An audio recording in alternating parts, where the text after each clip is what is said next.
வணக்கம். செல்வகுமாரின் உழவனுக்கான வானிலை ஆய்வறிக்கை. வணக்கம். செல்வகுமாரின் விவசாயிகள் பொதுமக்களிடம் எழுந்திருக்கக்கூடிய வானிலை தொடர்பான சந்தேகங்களுக்கு விடையளிக்கும் விதமான விரிவான வானிலை ஆய்வறிக்கை. அதிகாரப்பூர்வ வானிலை அறிக்கைக்கு இந்திய வானிலை ஆராய்ச்சித்துறை அறிக்கையை பார்க்கவும். நேற்றைக்கு வினாக்கள் நிறைய வந்திருக்கு. காரணம் எல்லாமே குழப்பம், சந்தேகம், ஒரு நிறைய வினாக்கள். எல்லா வினாக்களும் பெரும்பாலான வினாக்கள் எப்படி இருந்துன்னு பார்த்தீங்கன்னா, நேற்று எதிர்பார்த்த மழை பெய்யாமல் போய்விட்டதே, இப்படி பொய்த்து விடுமோ, மழை எதிர்பார்க்கிறது கிடைக்குமா, நிறைய பேர் இந்த ஆண்டு பருவமழை சரியாக இருக்காது என்று சொல்லியிருக்கிறார்களே.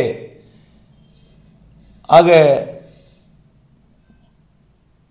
பல்வேறு குழப்பங்களுக்கான ஒரு வினாவாகத்தான் நேற்றைக்கு இருந்தது. இதில் நேற்றைக்கும் சென்னைக்கு மழை, ஆனால் பல இடங்களில் ஒதுக்கி இருக்கிறதே. இன்னும் ஆந்திர எல்லையோரத்தில் இன்னும் சரியாக மழை இல்லையே. குடியாத்தம் பகுதியில், ஈரோட்டிலே சுமார் 2 சென்டிமீட்டர் 1 சென்டிமீட்டர் தான் மழை பெய்தது. இன்னும் ஒரு பெரிய அளவிலே மழை இல்லையே என்கின்ற ஒரு பெரிய அளவிலே மழை இல்லை என்ற குழப்பம்தான். பெரும்பாலும் அறுவடை நிறைவடைந்து விட்டது.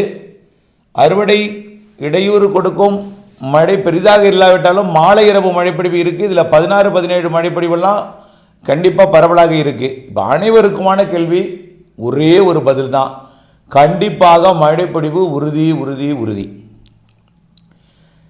அதாவது சூரியனின் குத்துக்கதிர் தெற்கு நோக்கி திரும்பும் பொழுது நிகழ்வுகள் கொஞ்சம் கொஞ்சமாக தெற்காக வரும்.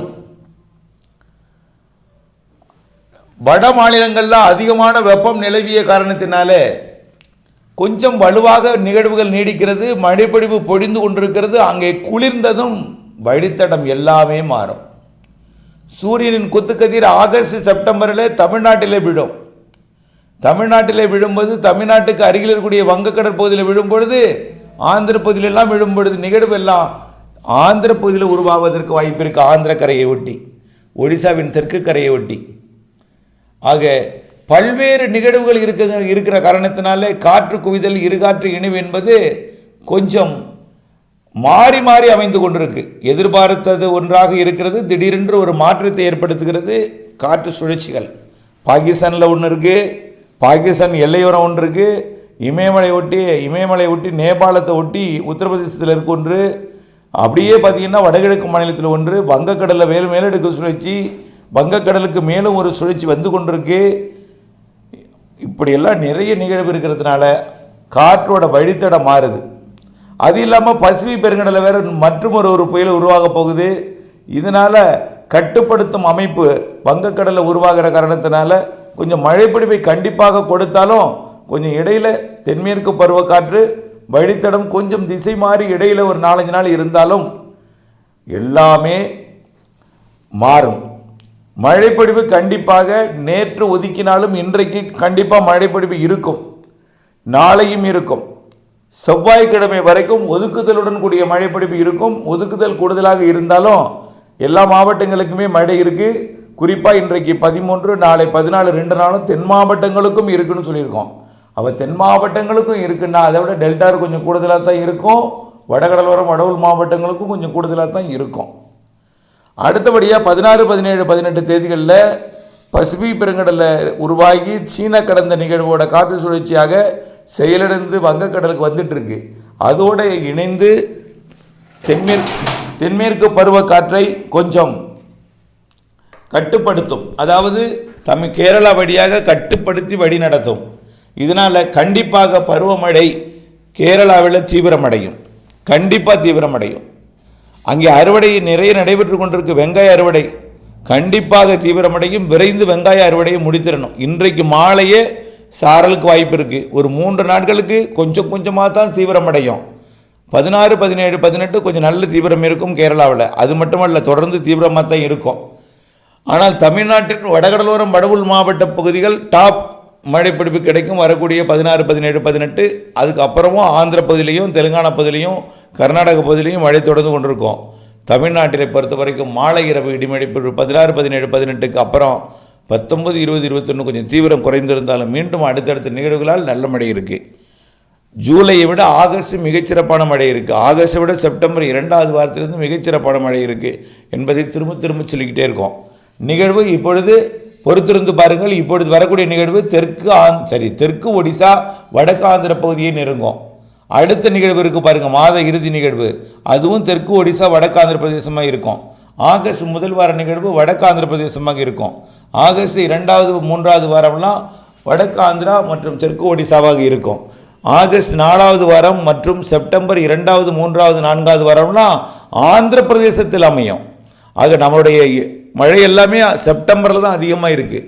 செப்டம்பர் அக்டோபர் மாதங்களில் குறுவை நெல் அறுவடை இருக்கும். அந்த நேரத்தில் மழைப்பொழிவு இடையூறு கொடுத்தாலும் இடைவெளியும் இருக்கும். ஆனால் அடுத்த போக சாகுபடிக்கு சிறப்பான மழைப்பொழிவை அந்த செப்டம்பர் மழைப்பொழிவு நன்றாக கை கொடுக்கும். ஆடி ஆவணியெல்லாம் புரட்டாசியெல்லாம் நல்ல மழைப்பொழிவு இருக்குது கண்டிப்பாக. ஆக எல்லா மாவட்டங்களுக்குமே இருக்குது. கொஞ்சம் கொஞ்சமாகத்தான் தமிழ்நாட்டுக்கு வரும் மழைப்பொழிவு தீவிரமடையும். தமிழ்நாட்டில் தீவிரமடைந்தாலும் கொஞ்சம் கொஞ்சமாக தான் திருவள்ளூரை விட சென்னைக்கு வலுவரும், சென்னையை விட செங்கல்பட்டு வலுவரும், கொஞ்சம் கொஞ்சமாக தான் வரும். இறுதியில் ஐப்பசி வந்து வடகிழக்கு பருவமழை, புரட்டாசியில் தென் மாவட்டங்களுக்கும் தென்மேற்கு பருவமழை வலுத்திருக்கும் கண்டிப்பாக. ஆக நல்ல ஒரு மழைப்பொழிவு இருக்கிறது. கண்டிப்பாக நிகழ்வோட செட்டிங் எல்லாமே மாறும். இப்பொழுதைக்கு தமிழ்நாட்டில் மாலை இரவு இடிமழை பொழிவு ஒதுக்கி கொடுக்கும். பொதுவாக தமிழ்நாடு தவிர்த்த பிற மாநிலங்களுக்கு தான் தென்மேற்கு பருவமழை. தமிழ்நாட்டின் மலைகள் மேற்கு தொடர்ச்சி மலைப்பகுதிகளுக்கும் கணவாய் பகுதிகளுக்கும் அணைகள் நீர்பிடி பகுதிகளுக்கும் தென்மேற்கு பருவமழை வலுத்திருக்கும். அதை தாண்டி வரக்கூடிய சாரல் தான் வெப்பச்சலன இடிமழை பொழிவாக மாறி மாலை இரவுலே பொழியும். இப்படி மழைப்பொழிவுகள் இருக்கிறது. கண்டிப்பாக செட்டிங் எல்லாத்தையுமே மாற்றி அமைக்கும். நல்ல மழைப்பிடிப்பிற்கு இந்த 16, 17, 18 உங்களுக்கு ஓரளவுக்கு நம்பிக்கை கிடைக்கும். அதுக்கு அடுத்தடுத்து நிகழ்வுகள் எல்லாமே இதை விட கூடுதல் நம்பிக்கைன்னா ஆகஸ்ட் மாதத்தில் நல்ல மழை இருக்குது. செப்டம்பர் 2வது வாரத்திலிருந்து வடகிழக்கு பருவமழை போலவே இருக்கும். காரணம் என்னென்னா தமிழ்நாட்டிற்கு கரையை ஒட்டி வளிமண்டல சுழற்சி இருக்கும். தமிழ்நாட்டின் கடற்பகுதிக்கு மேலே வளிமண்டல சுழற்சி இருக்கும். அது தென்மேற்கு பருவ காற்றை தமிழ்நாடு ஊடாக கட்டுப்படுத்தி ஈர்த்து மழைப்பொழிவை ஏற்படுத்தும். குளிர்விக்கு அமைப்பாக காற்று சுழற்சி அமையும். காற்று சுழற்சி மற்றும் வெப்பச்சலனம் காரணமாக கண்டிப்பாக மழைப்பொழிவு ஆகஸ்ட், செப்டம்பர், அக்டோபரில் இருக்குது. அக்டோபர் 18ஆம் தேதி வடகிழக்கு பருவமழை தொடங்கும். அதிலிருந்து வடகிழக்கு பருவமழை ஸ்லைட்டாக தீவிரமடைந்து கொண்டிருக்கும். நவம்பர், டிசம்பர் நிறைய வடகிழக்கு பருவமழை, சிறு நிகழ்வும் வலுவான மழை தரும் வலுவான நிகழ்வும் உண்டு என்று நீண்ட காலமாக சொல்லிகிட்டே இருக்கோம். அதில் எந்த மாற்றமும் இல்லை. நீங்கள் செய்ய வேண்டிய வேலை 10% இடங்களில் பண்ணைக்குட்டை அமையுங்கள். கண்டிப்பாக பண்ணைக்குட்டையை தேக்கும் அளவிற்கு மழைப்பொழிவு இருக்கிறது. கண்டிப்பாக கைவசம் நீர் தேக்கி கவலை இல்லாமல் விவசாயம் செய்ய அன்போடு கேட்டுக்கொள்கிறேன். தொடர்ந்து ஆய்வறிக்கூட இணைந்திருங்கள், திட்டமிட்ட பணி செய்திருங்கள். நன்றி.